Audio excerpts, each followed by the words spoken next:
Did you hear the announcement? I didn't.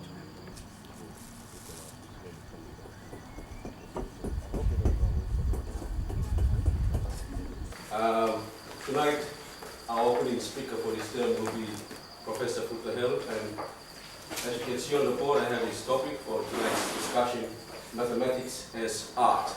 Ladies and gentlemen, without any further ado, let me introduce you to Palofesa Helu.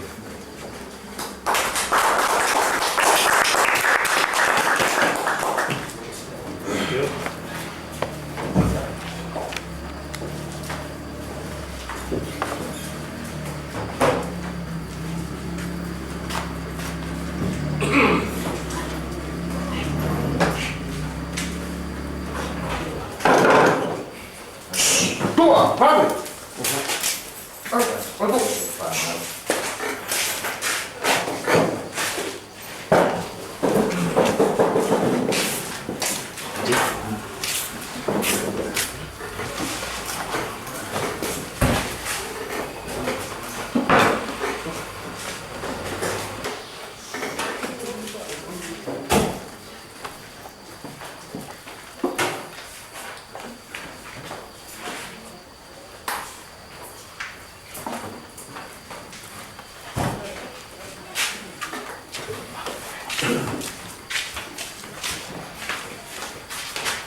The title of Mathemetics as art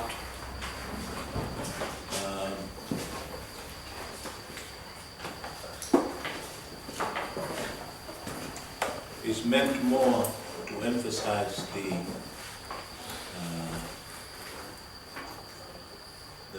negation, the other formulation of that topic, namely that mathematics is not a science.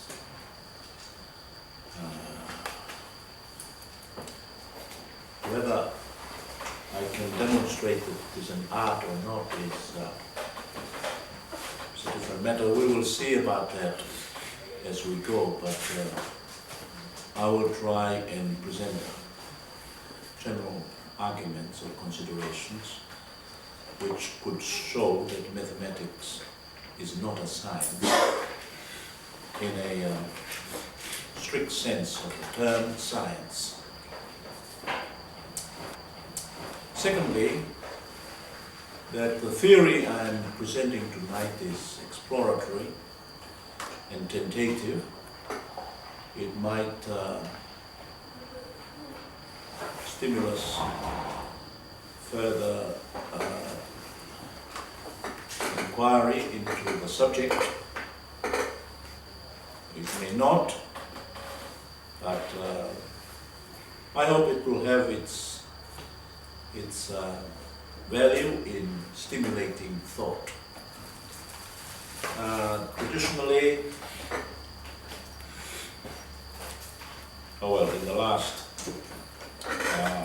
in the recent past, mathematics has been taken as a science, or queen of sciences. I will be arguing that it is a model for science, not a science itself. First general consideration here is that a science is generated by observations, by a mass of observation. And it is born of observation, of investigation into things, where we collect a whole amount of data and we analyze the data and we organize our thoughts in relation to the observed data. This is science. We formulate hypotheses, and the observations are matched against the hypothesis, and this matching we call verification.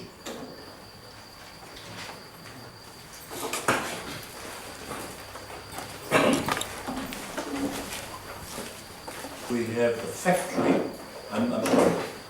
we have the laboratory, which can be regarded as a factory for verification.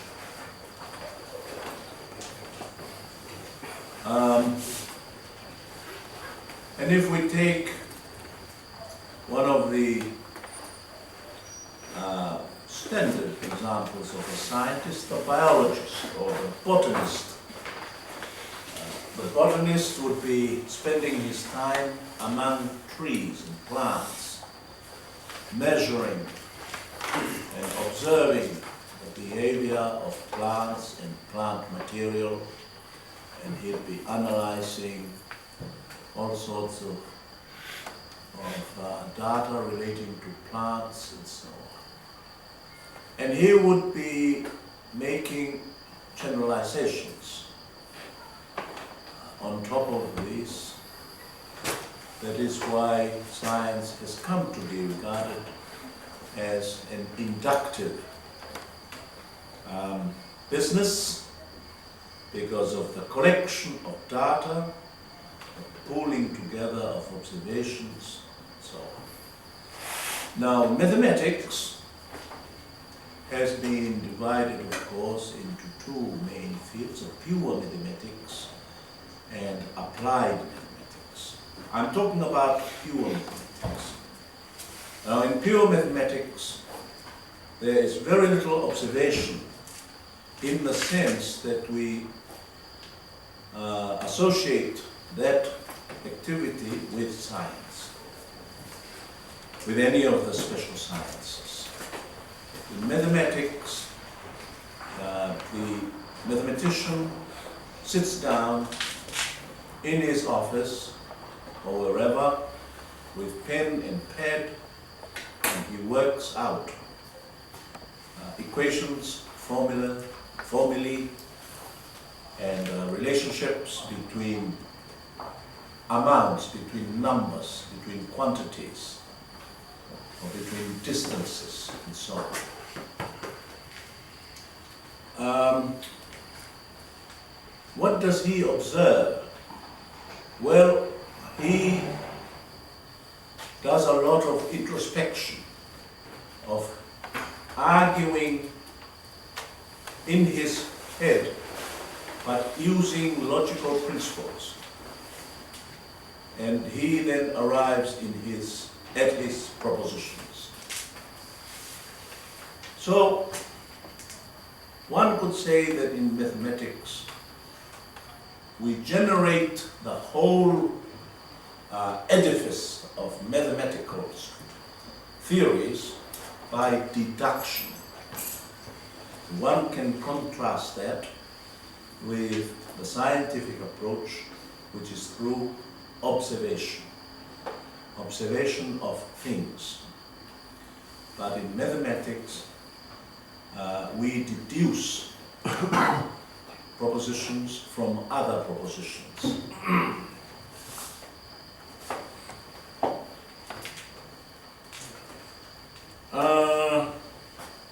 What about applied mathematics?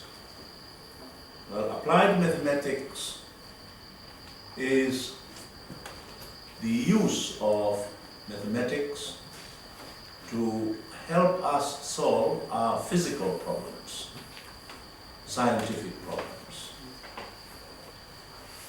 And this means we must admit that the two fields, the sciences and mathematics, which, as I said, is not a science in the same sense, they interact and they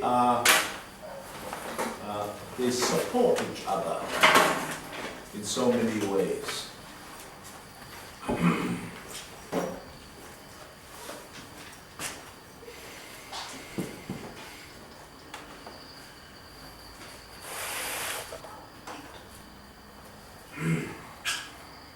I'm mentioning this, the case of applied mathematics, because the fact that the propositions of mathematics apply to the so-called real world has misled some mathematicians and philosophers of science, into thinking that mathematics is empirical in the same sense as the other sciences. Including my old teacher, John Anderson, he many times says, mathematics is applicable to things. And from that he drew the conclusion that mathematics is a science, is an empirical science. My view is that mathematics and the sciences interact. There is a relationship between them, and we cannot stop them interacting in different ways. I will say something about this a little later, but I mention that because I do not regard applied mathematics as mathematics in the true sense. Mathematics for me is pure mathematics, is a deductive activity. I want to desist from calling it a deductive science, but a deductive art, if you like. Now, the second point I want to make here is that for mathematics, form and symmetry and rhythm are essential.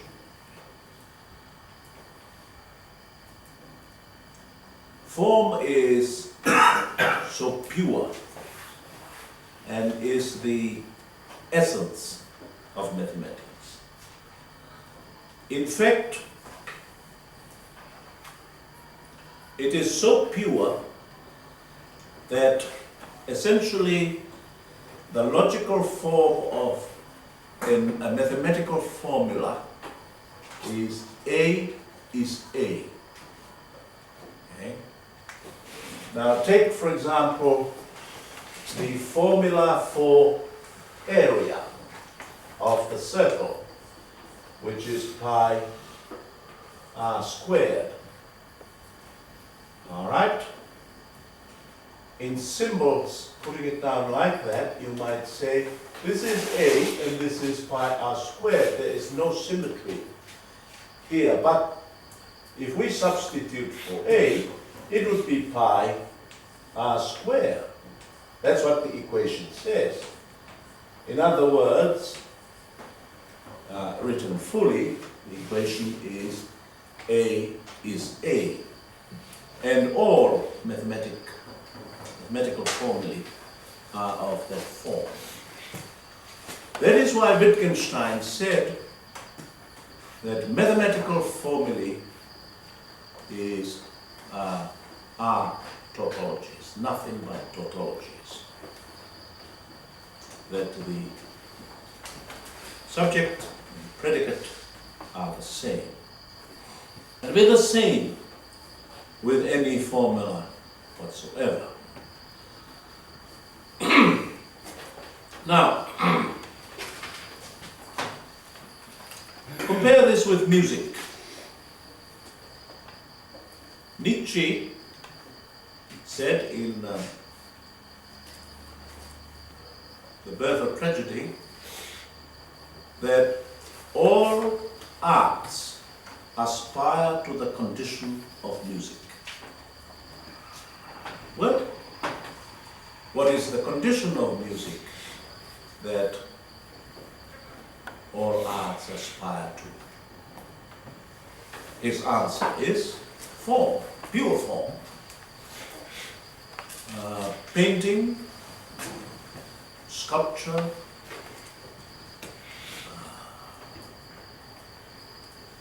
architecture, whatever art you can think of, is, according to his, in his terminology, approximating the condition of pure form, which is found in music.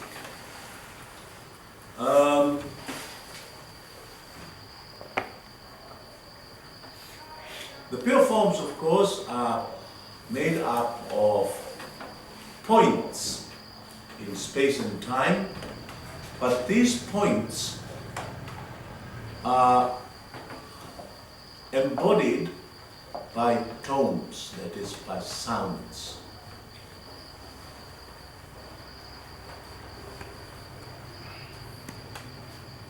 So music and mathematics are the same or very similar in this respect, that they are both pure forms. Pure mathematics and music, they're pure forms.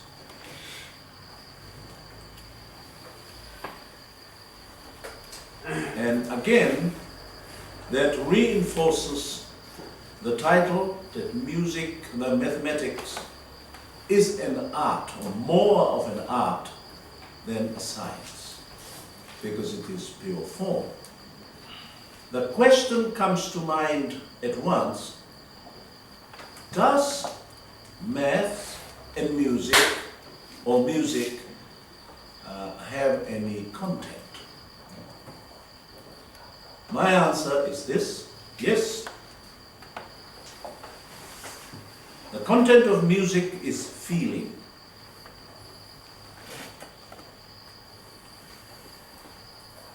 The content of mathematics is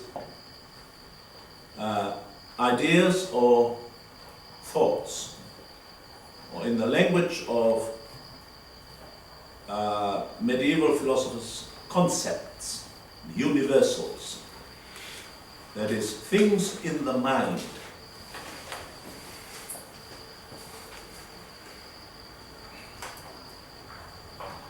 Feelings are in the mind also, but they are different kinds of things. So both the content of music and mathematics are mental things.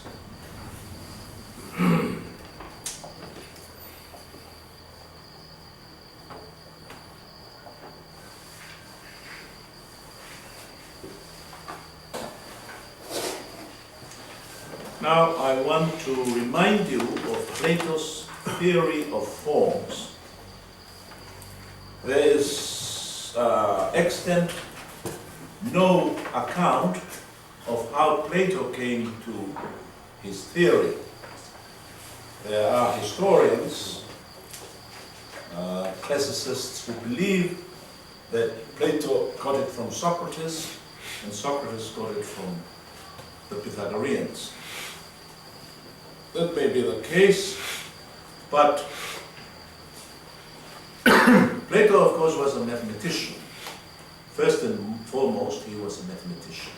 And this is how I reconstruct his train of thoughts.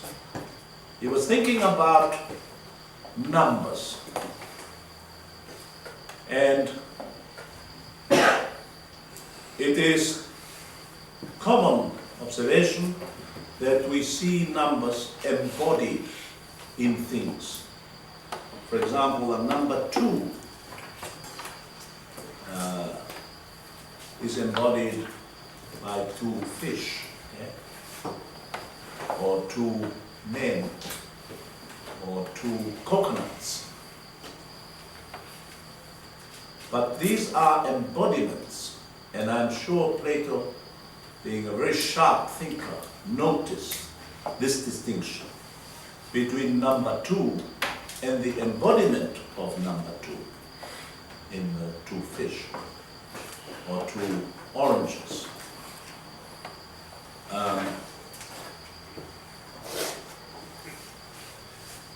But still he distinguished between two fish and number two.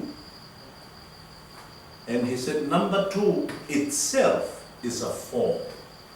By that he means it is something that we do not perceive with our senses, but only with our mind. Mind you, he did not say that the forms are in our mind. His theory is that number two is something that exists, but we perceive number two with our mind. Whereas the fish we perceive with our sense of sight and sense of feeling and so on, of touch.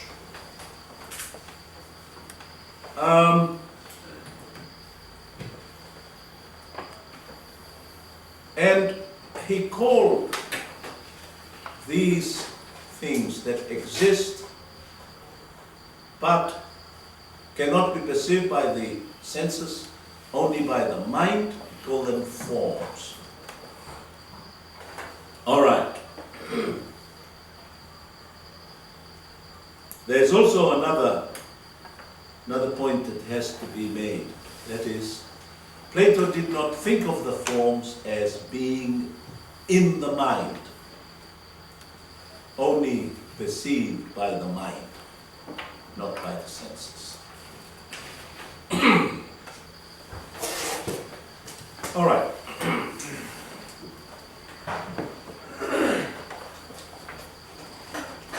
That's just very short.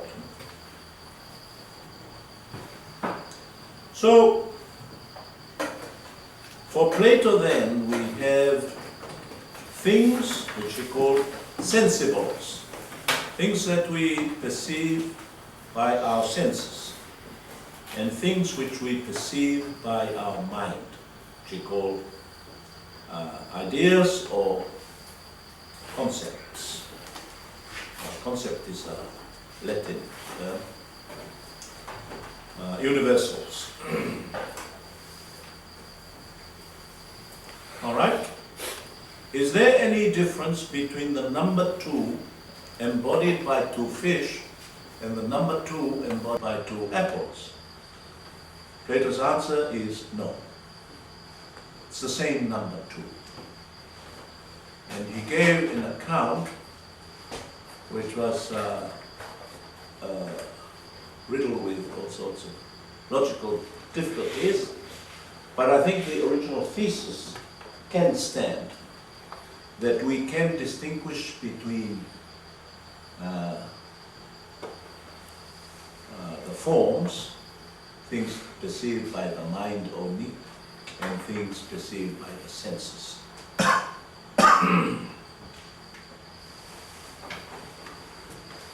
And the mind.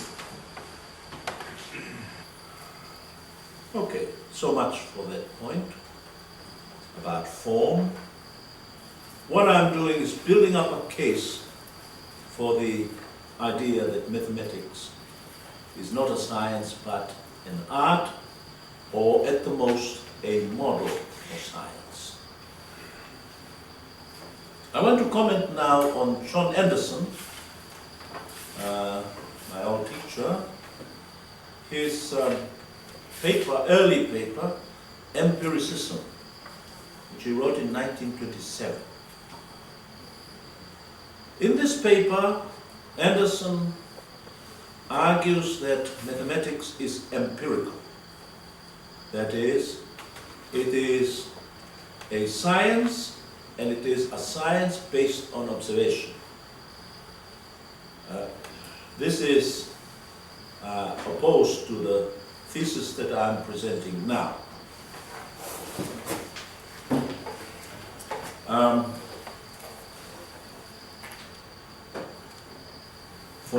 For Anderson, we come to know number two because we have been observing two fish and two apples for so long. Ever since man came on this planet, he's been observing two things. not the number two, but two things. Then he abstracted the principle, that is number two, from the two things. Therefore,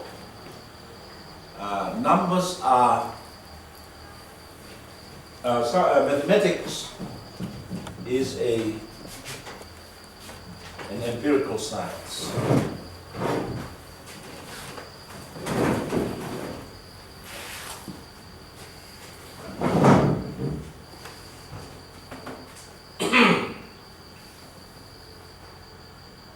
Now, I do not deny this account of knowledge that John Anderson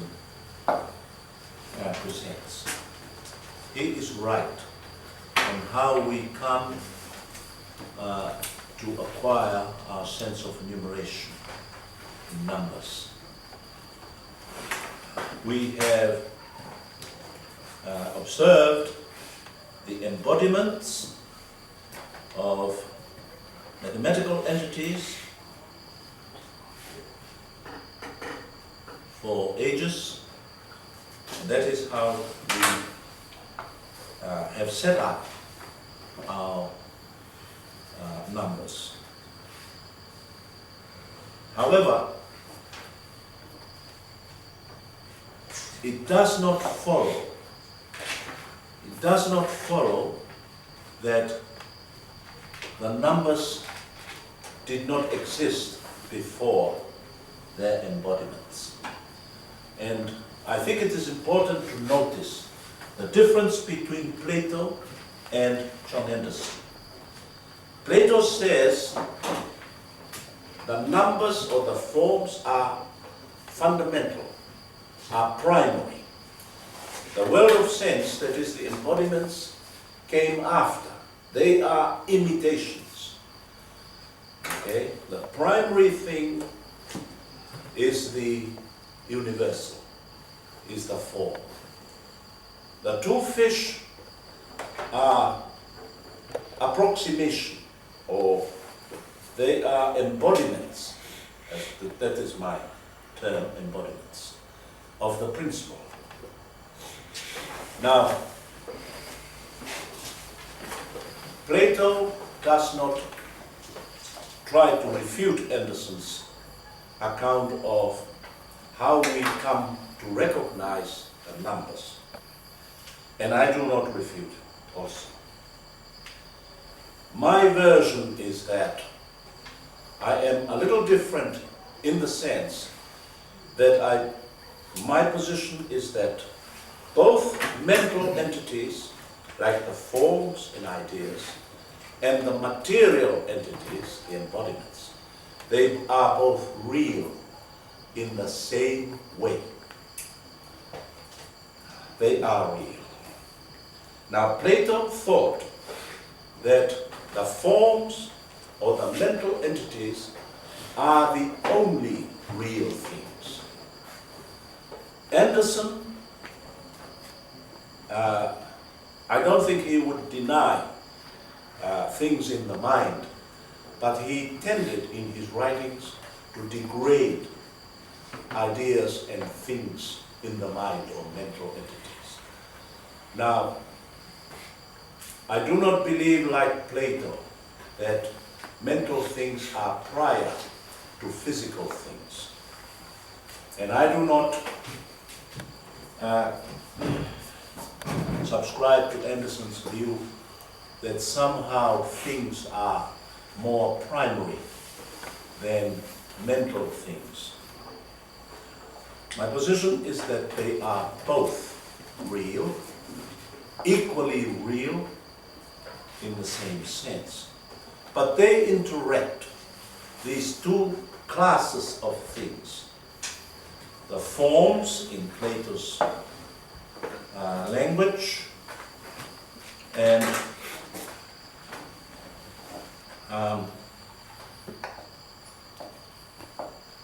things or sensibles, things that we experience. and they interact in different ways.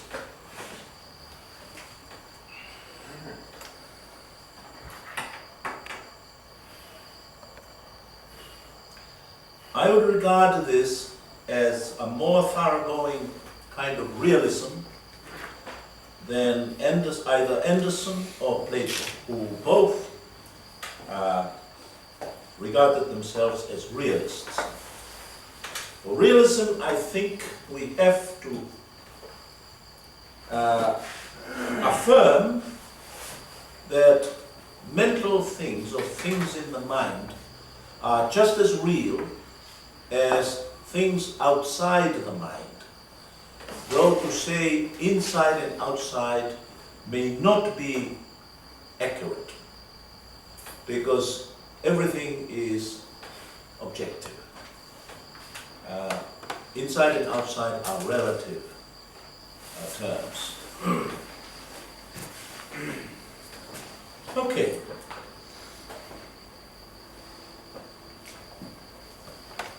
Anderson went on to criticize both Leibniz and Russell in the same paper. Leibniz's concept of pure science and Russell's concept of forms of externality, but they fall under the same kind of criticism and same kind of confusion. That is, Anderson did not realize that the conclusion, the last step of his argument, is fallacious, is not logical, is illogical. It doesn't follow that because we derive our knowledge of numbers from things, he went on to say, therefore, our knowledge of numbers and the mathematics that is built on it is empirical. That is an illogical step.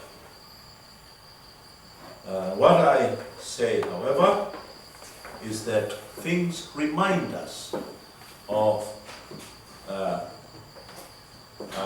content of reality which we are never aware of before. Things then can be regarded as reminders of other aspects of reality. They remind us of numbers, they remind us of relationships which we cannot, on the strength of purely intellectual reflections, find out, but we use things as crutches on which to stand and make our investigations. And I reject Plato's theory that forms are the only real things.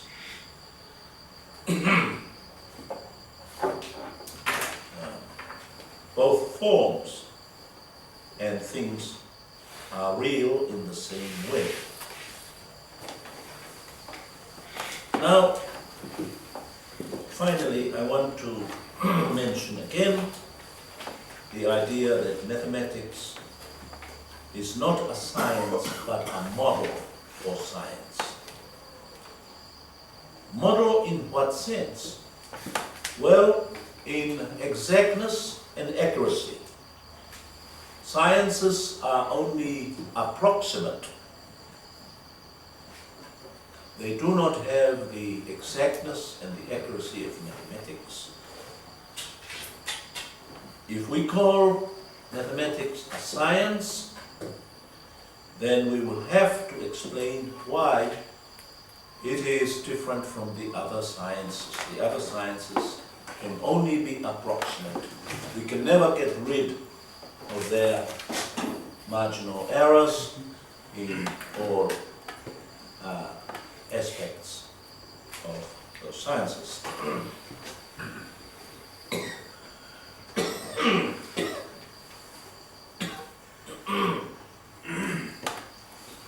Now, the sciences investigate situations, actual situations.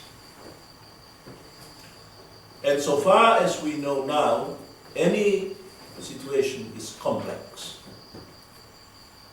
That means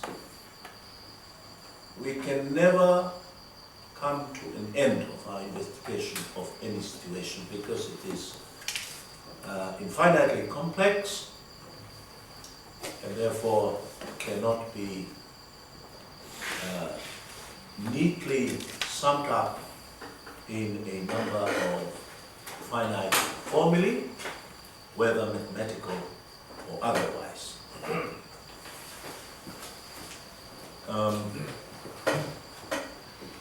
So, although mathematics is the model for accuracy and exactness, we cannot say that it is a tool for the thorough and exhaustive investigation of any field, because, as I have said, any field is infinitely complex, therefore cannot be exhausted by any form of investigation. Saying all that, I would like to propose that mathematics has a very high component of creativity associated with it. Creativity that is akin to the work of the artist. It comes from inside him. His sense of form, sense of symmetry and rhythm. Not so much observing nature and observing things, but creativity and use of logical principles, the laws of truth and falsity, to build edifices, mathematical theories, which are artistic creations in their form and structure. Okay, that's it.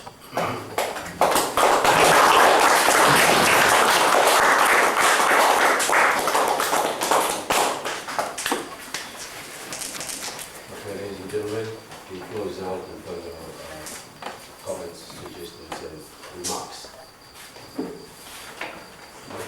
Yeah, I'd like to suggest that for this evening's topic you have chosen very possibly the most complicated topic in the whole university. And this is why I think so. When one truly analyzes music or mathematics, we're terribly handicapped in determining their character. I'd like to suggest we're terribly handicapped because at our current stage of intellectual evolution, intellectual and cultural evolution, we do not really know what the cosmic facts are.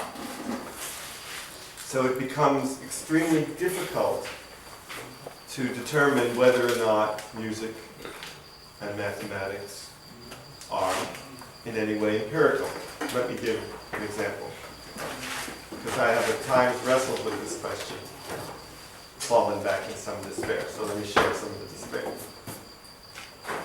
If one takes Einstein's special theory of relativity, we know from anecdotally that I believe it's the orbit of Mercury was the joker, the empirical joker that attracted Einstein's attention to the problem.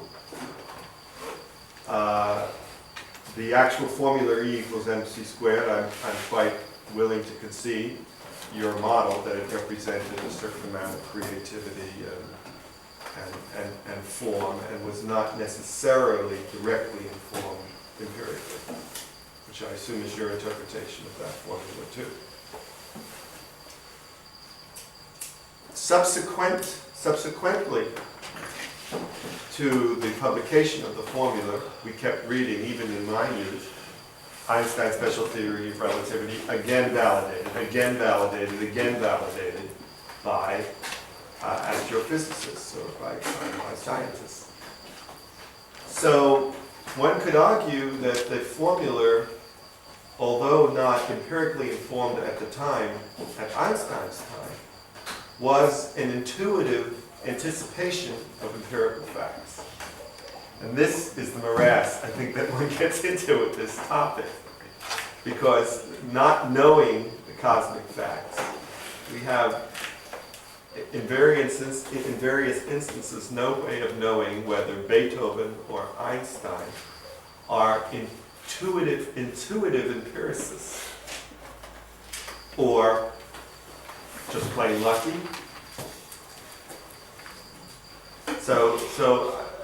This, I think, is the problem that hampers making an absolute call on the empiricism versus art argument of those two disciplines.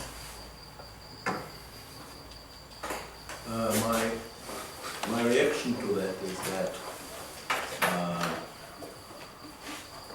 personally I don't think it's a great problem, because I would regard, first of all, we're talking about physics.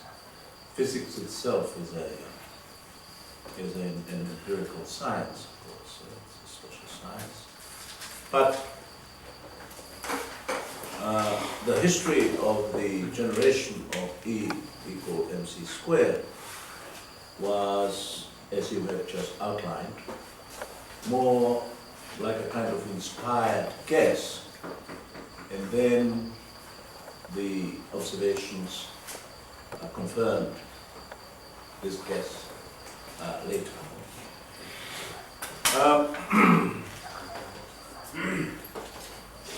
What I'm saying is that this is exactly what Plato said thousands of years ago, that forms or pure concepts can be embodied in things, in the behavior or the way things exist. And he would regard that E equals mc squared was there first of all, and then when the universe came into being, it was embodied by the energy situation. Now, what I'm saying is that I do not think that we can prove that one is prior to the other, or more fundamental than the other, the formula, than the actual physical situation. I'm only saying that these two classes of things, mathematical entities and physical situations, they exist, and that physical situations do illustrate mathematical facts, mathematical situations. This is, I think, as far as we can go, logically speaking. We cannot, your interpretation is that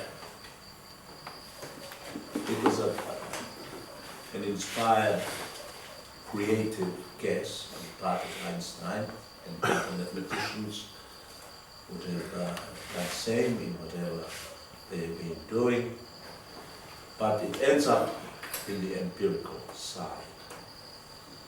I am saying is that my interpretation is that they just confirm that physical situations do illustrate mathematical situations. Would you call E equals mc squared an example of predictive empiricism? Empiricism predictive empiricism. No.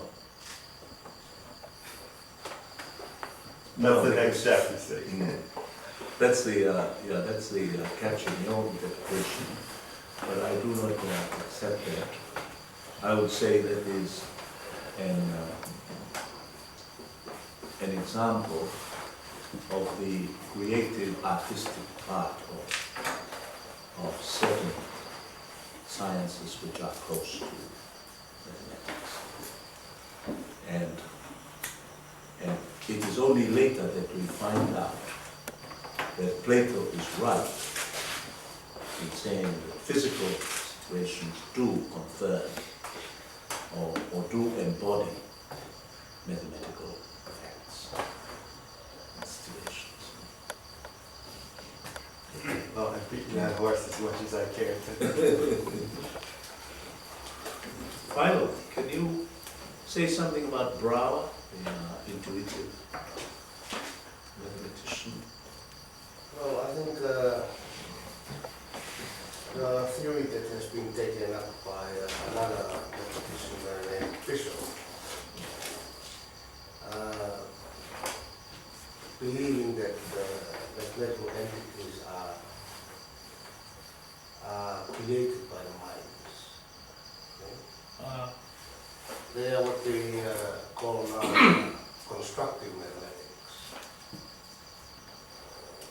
So it would be close to my point of view, but I don't say these are created by the mind, created out of nothing. What I'm saying is that we become aware of them through an activity which is like artistic activity, but they are there already, Yes. in the sense of Plato. Well, I think Brouwer, I think in theory, because he was the one who started off intuitionism and mathematical constructs, theory of constructs. That the mind is iterative in a sense, by iterating the numbers, and therefore you generate the images. And he came up with theories saying that they are just purely constructed by the minds. That's how we read it. And in modern times it has been taken up as constructivism. By mental entities, I mean not things in the mind, nor the processes, but I mean things like number two, which the mind can perceive by itself. I'm not talking about the number two in two fish, but the mind can hold number two itself. That's what I mean by a mental entity. Whether it is in the mind or somewhere, Plato didn't know, of course. He just said these forms exist. He called them forms. But I said mental entity to mean they are things which the mind can perceive. Perceive as separate from their embodiments. And this is a valid class of things.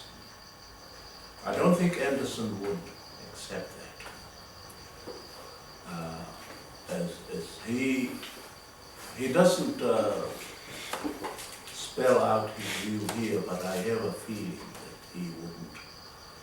He called them principles abstracted from things. In other words, he thinks that they are dependent on things, just as the idealist thought that things like Plato are dependent on the mind. But what I'm trying to say is that when we abstract the numbers from their embodiments, the mind can perceive the numbers by themselves. And these things by themselves are real. That's what I'm saying. And we must regard them as just as real as any other. That's what I'm saying. Faiako did, after talking about number 2 and any other number that can be held by the mind, he could see that it is a valid argument. Then he thought about the other sciences and made the extension there, okay? Like what you are saying now. Now, I'm not making that extension. I'm talking about mathematical entities only. As for the other sciences, we have to examine that separately, if we can do the same thing there. I am a bit more careful here than Plato. Plato, after his this, he was so inspired that he extended even to mud. He said there is a form of mud, mudness, and humanity, humanness, and so on. Now, I'm not extending the idea there, but I want to restrict it to mathematics at this lecture, that we can affirm the validity of what I call mental entities, or the existence of numbers, number 2, number 1, number, and so on, in the field of mathematics. Whether you can extend that to other fields, that is another position. But even if we apply to mathematics, I think the same form of dimension would come about. Say if I'm thinking of 2 in isolation from 2 stones or 2 rocks, I'm not denying that thinking is non-existent. Thinking is a process which is separate from the number 2, which can be embodied in 2 coconuts, you see. But my thinking here is actually about those 2 coconuts. Although we may be tempted to say that thinking is abstracting the universal 2 number, cutting itself off from its empirical embodiments. But as a matter of fact, as thinking is a process, is a separate thing from being mathematical. Within mathematics, it simply recognizes in abstraction or in actual terms, but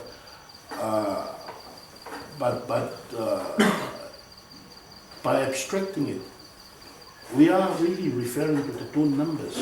But we may be led to believe that thinking is a kind of abstraction, and therefore the number 2 that it abstracts from the actual embodiments exists in isolation from the embodiments of number 2 in the actual real world out there. That's my point. The thing is, the English.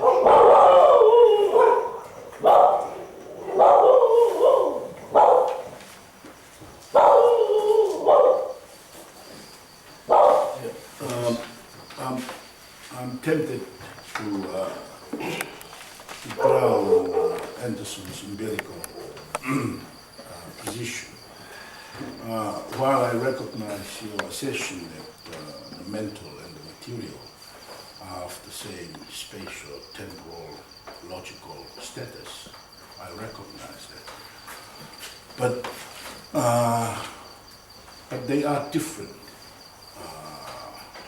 processes, the mental and the material. And in other words,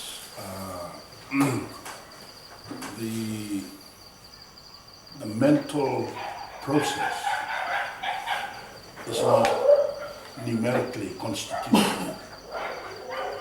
It's a process of recognizing the numbers out there, the numbers that exist independently from one's mind. And as a process, I've thought about this for a fair while now, that probably we are here fusing idea with knowledge, as if there is something called idea of something. But idea is not a standalone entity. It is always an idea of something, but not idea on its own without any empirical relevance or meaning. But I think you are right in saying that they are of the same logical status, that they exist, but they are of different kinds, you see. The mental is not the idea. The mental, as a process, simply knows or recognizes or is aware or is conscious that there is something out there.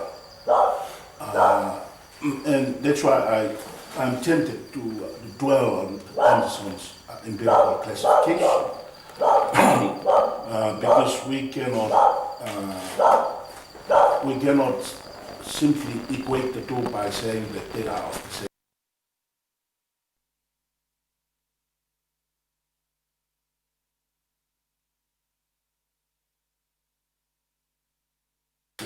Rather than Plato's assertion. Of course, I go along with you in rejecting Plato's mental entity as if that is the real, the actual, when in fact that cannot be made to be meaningful without any reference to some empirical entities. But then if we are to say that that mathematics is pure in the sense that it has this this reality, which is of the same order as that of the reality out there, which is not so true, then we have to apply the same thing to other social sciences and other network sciences.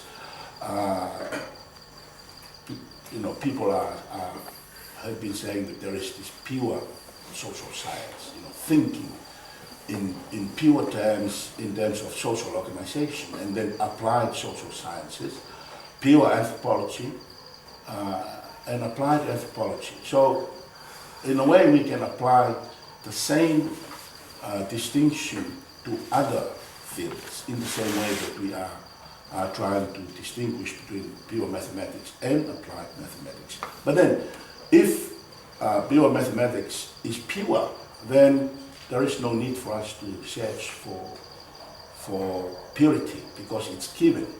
It's out there to be discovered. But then mathematicians have been troubled by this infinity, the 8, which is so where is the purity in that sense? I mean, is it because of human limitations, or are mathematical principles all given, but they are not realized because of human limitations? So I'm just trying to make sense of this kind of distinction,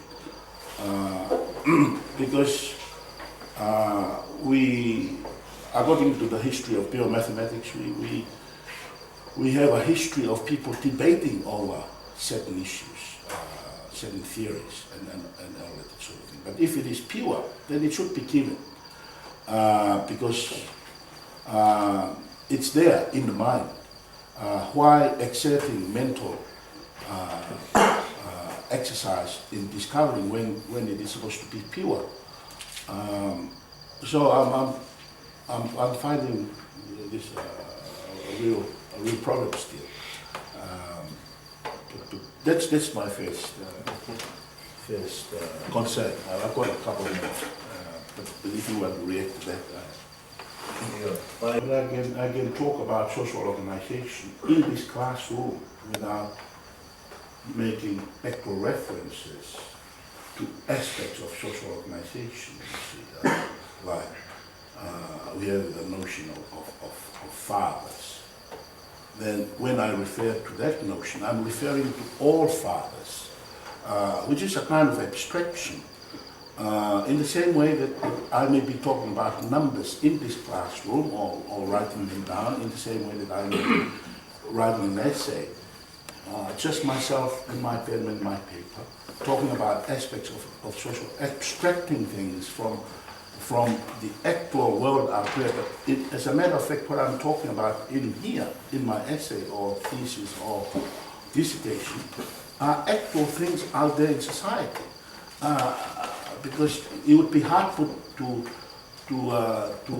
account for what you write down in your essay or dissertation as abstract forms of what actually taking place out there in society.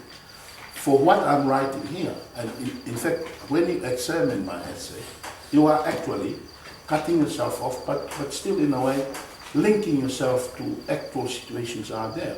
So that's the same form as abstracting number two, in the same way that I talk about fathers or a particular father, as if it's an abstraction that refers to all fathers, but I'm abstracting it by talking about it in general terms. But as a matter of fact, I'm talking to all fathers out there, tamai. So I'm talking about that aspect. Yeah, that's what plays. When we take numbers like number 2, we can go on and complicate. We can multiply it by, say, by 3, and we can add others, operating on the level of abstraction only, without reference to any actual, physical situation. And we can do that up to a point where the structure is so complex it may not have a physical representation. That seems to be a valid recognition. So I believe we have to accept that we can operate with these so-called, what I call mental entities, in using certain laws like the law of truth and falsity and so on, without reference to physical situation, the empirical requirements. That's what I have been saying. Mathematics is essentially that, essentially operating with mental entities. Whether one can extend that to social and other physical sciences, we will have to look at that separately, but I'm only speaking of mathematics.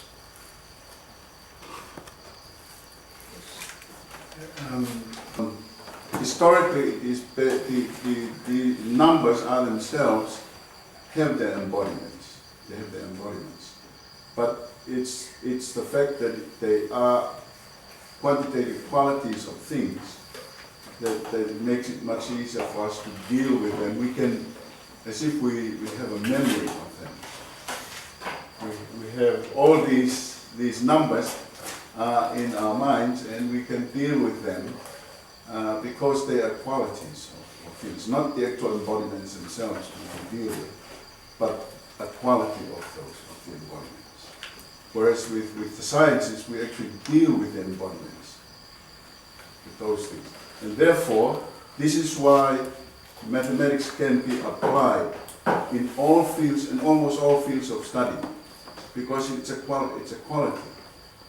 it can be applied because it can be used to quantify as well, quantitatively qualify aspects that quantitative and qualitative aspects of the other fields of study. No, I don't deny that we find a lot about the nature of mathematical entities and their relationships from observing things. No, I am not denying that. But Anderson's conclusion is that, therefore, mathematics is empirical. I'm saying that this is a fallacious step. It does not follow.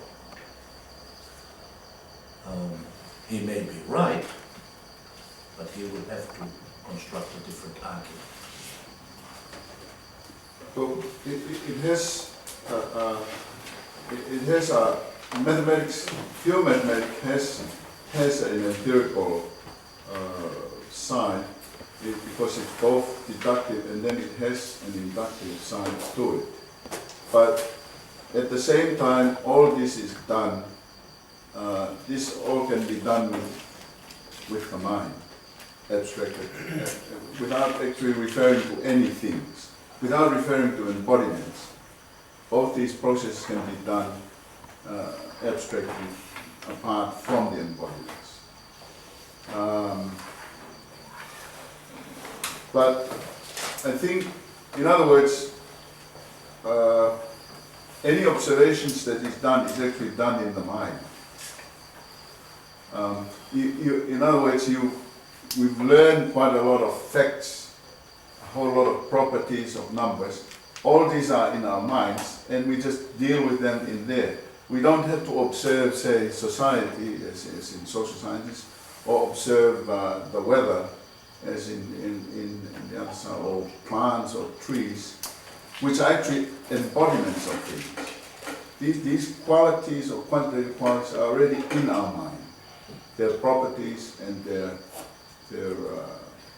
facts about them we have in our mind. And this is why mathematics is different in that sense. Pure mathematics can be dealt with in the mind, even though it has some empirical aspects to it, not totally so. I do believe that, I think that it is true that we deal with numbers without really dealing with the embodiments. We deal with pure numbers. We don't think of things when we deal with them. When you deal with a formula about numbers, you're dealing with numbers, never thinking about their embodiments, and not even observing embodiments before. So there, I think there is a definite distinction there between mathematics and other subjects in a sense.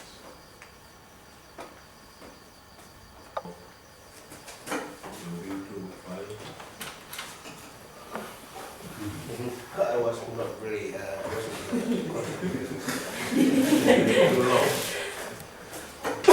was just thinking about a question. Of course he hasn't finished his... I've got a slightly different focus now. I would like to go back to the issue of contents of, say, music and mathematics. Contents. I think you take feelings as the contents of music, which is to me a kind of relativism. Relativistic in the sense that it deals with the outcome of music as a work of art. Therefore, in a way, it cannibalizes the work of art itself by emphasizing the relations to which music as a work of art enters into. there is no doubt that music as a work of art impinges on people. It affects people, giving them kind of warmth, fire, and this whole thing in Tonga, Mafana, Vela, and Tauelangi, which to me are all external to the work of art itself. And it is inevitable that this is so, but of course, art is a social activity. Music is a kind of social activity. And it is bound to have an effect on people. So we cannot really say, that's my feeling, that feelings can be taken as contents of art, because we are rejecting the fact that music is both social and natural. Sound is natural, but the patterning of sound, in the same way that language is patterned in a way, and the symbols may be abstract in a lot of ways, but still it's patterning of sound, and the actual patterning of it's the social dimension of music. But you seem to be saying that feelings are the contents of music here, which to me is a kind of relativism. And when you move on to talk about mathematics, you take ideas to be the contents of mathematics, which to me is a kind of essentialism, because you are referring to ideas existing in the mental realm, with no empirical anger or meanings. Therefore, it's a reference to things that cannot be accounted for other than in actual numerical terms. So in that sense, it's a kind of essentialism. But that's my observation. Yeah, I suppose what I meant to say is that the two parts of the psyche which are affected by one by music and the other by mathematics, or where the impact concentrate, and that's what I meant to say when I said the content, because music would be nothing without feelings, and mathematics would be nothing without. I didn't mean any ideas. I just meant the mental forms that Plato was talking about. That's what was meant there. The pure entities, the pure numbers. They are in the mind or perceived by the mind, and the other, and the reference to music is that they are perceived by our feelings or emotion. So they give content or I suppose content is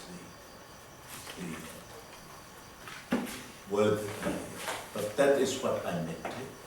What aspect of the human psyche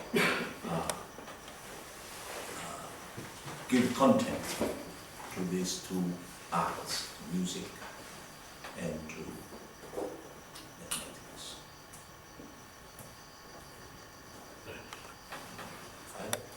So over time, but that, and Okusi mentioned that in his first question. For me, that only means there is human limitation. We are unable to perceive the structure of mathematics properly and clearly all at once. We make mistakes in our calculations, in our thoughts, and therefore takes time. bring out the real outline of a structure.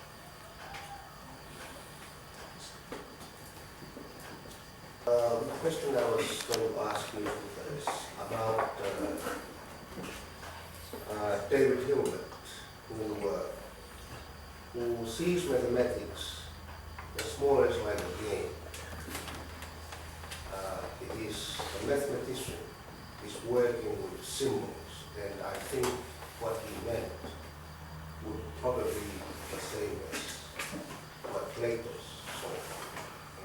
See, that they are symbols which are perceived by the mind.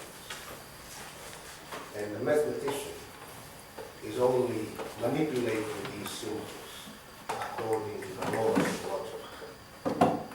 Whereby he comes out with results or with patterns that are collaborated by physical theories or theories of physical reality. Would you see that kind of theory as come very close to what you are expounding tonight? Yes. Yes, David Hilbert is saying except that he was talking about different kinds of mathematics. I have two minds about that part of the theory. But as for manipulation of symbols, that is very close to what I'm saying. That we have these symbols which we can call mental entities. Mathematics is primarily a game of permutating these things. That is why we cannot say it is a science in the traditional science, sense of the science is observing physical situations, observing situations. Here we have a game. Unless if we call sciences games also. I don't think people like to do that. But mathematics is very close to a game. It's a game. It's a game of manipulation of pure entities. Well, I contribute. That may be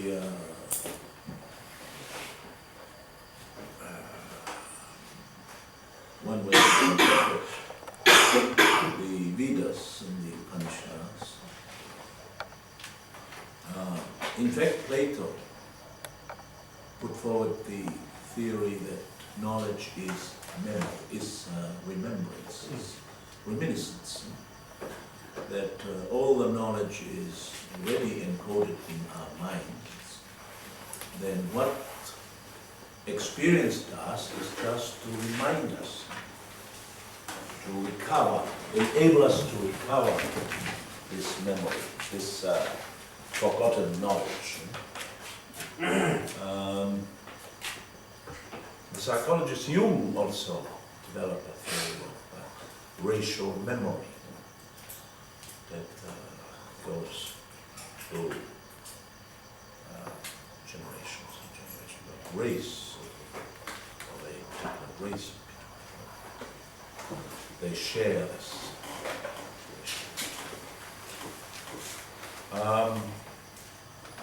The Hindu scholars do not say that. They don't subscribe to Hubble's interpretation. Their interpretation is that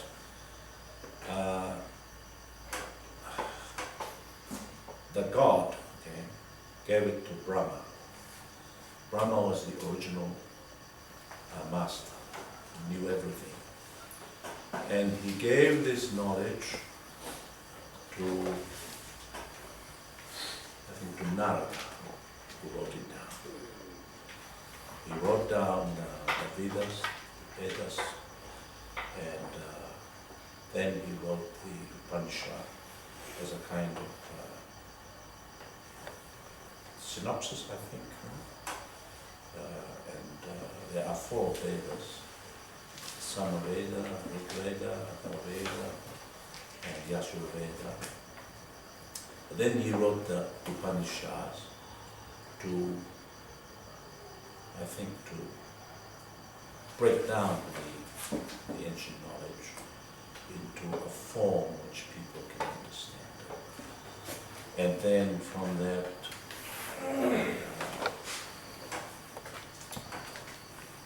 later scholars wrote commentaries.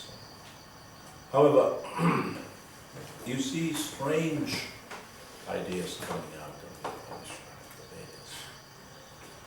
There are passages which can only be interpreted as talking about aeroplanes, aircraft, and some suspiciously sound like atomic bombs. So it's fascinating. But the Hindu scholars, they don't say it's because it's encoded in us. It was just revelation. It's given to men through these sages. Yeah, that's a revelation. That's a concept I'd like to introduce. I'm intrigued by the fact that on the question of mathematics and relation to empiricism, Taufa spoke of number as a sort of a memory, numbers as a memory, sort of a memory of empiricism past. And I concentrated on mathematical theories, perhaps, a prediction of empiricism future. We went different ways in the time span to try to find a few chinks in the armor. But let me, to try to strengthen the argument, recall another art form, mysticism. Happel suggests in his anthology of mysticism that the Upanishads, which were written, after all, very early in the first millennium before Christ, 900 BC perhaps even earlier, anticipated many of the assumptions of modern physics, especially quite presciently, the association of space and time. The actual phrase in the Upanishads, time and space disappear. It would be premonition of space-time. How can you explain this? Happel's explanation is that the cosmic reality is within each human being, because, after all, the human being is part of the cosmos, and that what the genius of the mystic is simply doesn't need a laboratory, doesn't need the factory, can just look in the mirror or contemplate, and within just the very biochemistry of the brain and the interaction of feeling and thought can reach some conclusions about the cosmos. In this case, 3,000 years ago, which are pretty hip. And so that's what I was suggesting as a model of the mathematician. That whereas the empiricism may be within the mathematician, and the mathematics may be the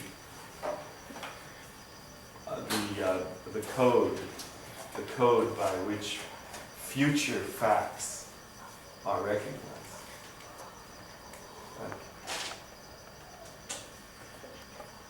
Yeah, let me. Okay, thank you very much.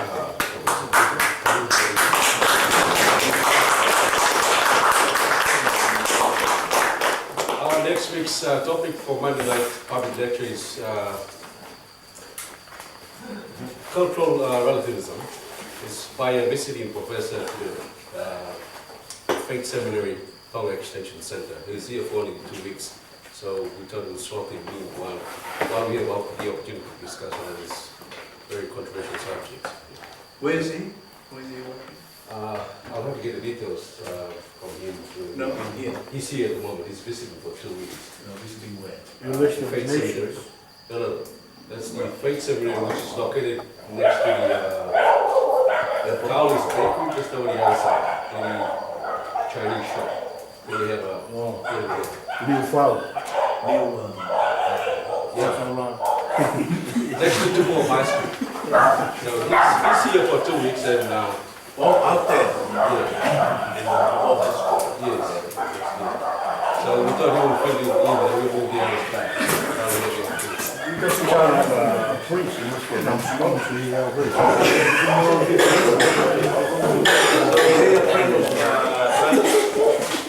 Yes, he's missing here.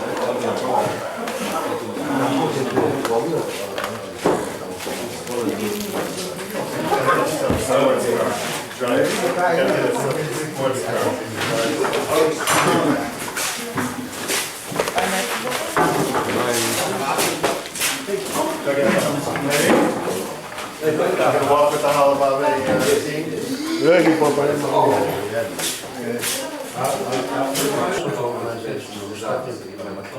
quality. Io,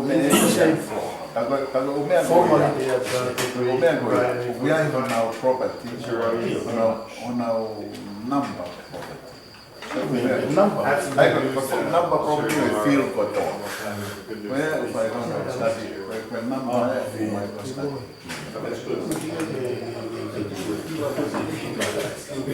Kalau kita kan sulit tahu, kita apa lagi?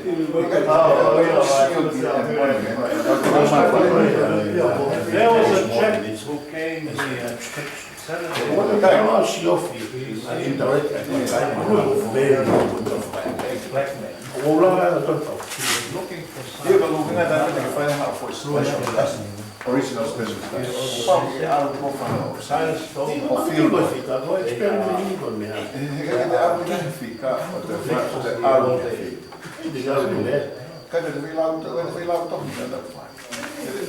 When I take it, they allow to go up and I'm going to do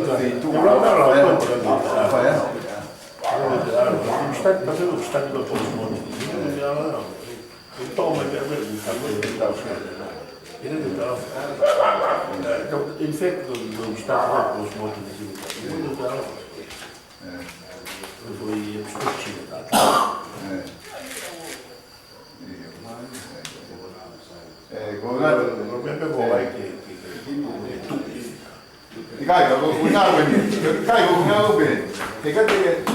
start with Caigo,